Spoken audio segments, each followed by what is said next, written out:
Jagtial rural మండలం పొరండ్ల గ్రామంలో ఆది పెద్దమ్మ తల్లి దేవాలయాన్ని సందర్శించారు మాజీ మంత్రి జీవన్ రెడ్డి. ఈ సందర్భంగా పెద్దమ్మ తల్లిని దర్శించుకుని ప్రత్యేక పూజలు చేశారు. ఈ సందర్భంగా ఆలయ సంప్రదాయం ప్రకారం శేషవస్త్రంతో ఆయనకు సత్కరించి తీర్థ ప్రసాదాలు అందజేశారు.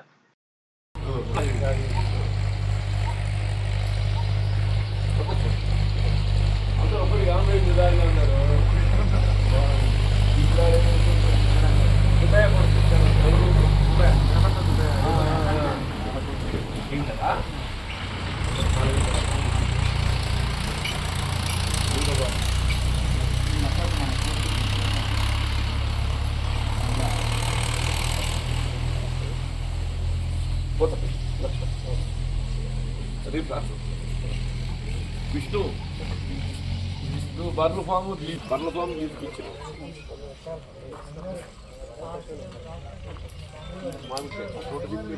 బార్డర్ మాకు అమ్మదిపేట బార్డర్ ఇస్మాయిల్కున్న ఇద్దరు గుట్ట మధ్యలో బార్డర్ ఉంది. ఈ లక్ష్మి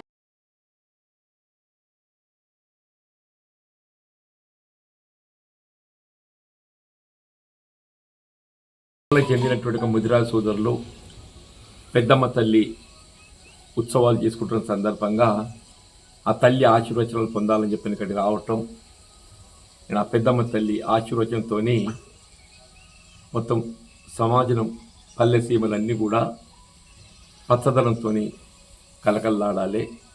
కులవృత్తులో కూడా ఏదైతుందో ప్రోత్సాహం లభించాలి. ముఖ్యంగా ముదిరాజులు ఏదైతున్నదో వాళ్ళ కులవృత్తి చేపల వృత్తితో పాటుగా కూరగాయలు, పండ్లు, ఫలాలు సేకరించి ఏదైతుందో వాటి విక్రయ అమ్మకం ద్వారా వాళ్ళు ఉపాధి పొందడం జరుగుతుంటుంది. కష్టానికి ఏదైతుందో ముదిరాజులు ప్రతీకగా మనం భావించాలి. ప్రతి ఆడబిడ్డ కూడా ఏదైతుందో కాయ కష్టంతో కుటుంబ పోషణ కొరకు తోడ్పడుతుంటుంది. రాష్ట్ర ప్రభుత్వం కూడా ఏదైతుందో ఈ మత్స్య పరిశ్రమపై ఆధారపడేటువంటి ఒక ముదిరాజులే కానీ గంగపుత్రులే కానీ వాళ్ళకు చెరువులు, కుంటలను వృద్ధి చేయడంతో పాటుగా చేప విత్తనం అందింప చేయలేని కాడ దానికి సరిపడే విధంగా నగదు రూపంగా వాళ్ళు బదిలిచ్చారు. వాస్తవంగా ఇప్పటికీ కొన్ని గ్రామాలలో ఈ మత్స్య పారిశ్రామిక సొసైటీలు ఏర్పాటు చేయడం జరగలేదు. అంటే ఆ గ్రామ స్థాయి లోపల ఏదైతుందో గ్రామ పంచాయతీల ఆధ్వర్యంలో చెరువుల కుంటల నిర్వహణతో వాళ్ళు చేపల వృత్తిపై ఆధారపడేటువంటి ఒక ముదిరాజులే కానీ గంగపుత్రులే కానీ వాళ్ళ హక్కులు పొందలేకపోతున్నారు.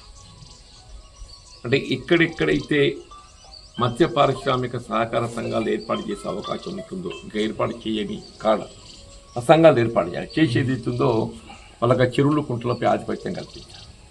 అప్పుడు వాళ్ళ కులవృత్తికి ఏదైతుందో తోడు నిలిచినట్టు. ఈ విద్యా ఉద్యోగాలలో కూడా మొదటి ముదిరాజులకు వాస్తవంగా వాళ్ళు BCAలో కలపాల్సినటువంటి ఆవశ్యకత ఉంది.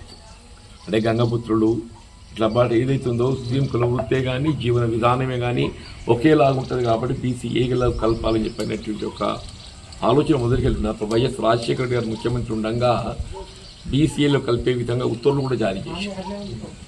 అది అమలు కొంతకాలం కొనసాగిన తర్వాత సరే అప్పుడు న్యాయస్థానం కొంత అందులో BC కమిషన్ నివేదిక కోరటము, ఆ BC కమిషన్ నివేదిక సమర్పించడం జాప్యం కావడంతో ఇంతవరకు ఏదైతుందో ఈ BC వర్గీకరణకు అనుగుణంగా ముదిరాజులకు మనం ఆశించిన మేరకు న్యాయం జరగడం లేదని కూడా చెప్పాలి, తప్పదని చెప్పండి. ఏదైనా ప్రభుత్వం ఇప్పటికైనా స్పందించి చొరవ చూపెట్టి ముదిరాజులకు న్యాయం జరిగే విధంగా ఏదైతున్నదో మరి ఆ BCAలో కలపగలిగినట్లయితే వాళ్ళకు విద్యా ఉద్యోగాలలో వాళ్ళకు అవకాశాలు మెరుగవుతాయి.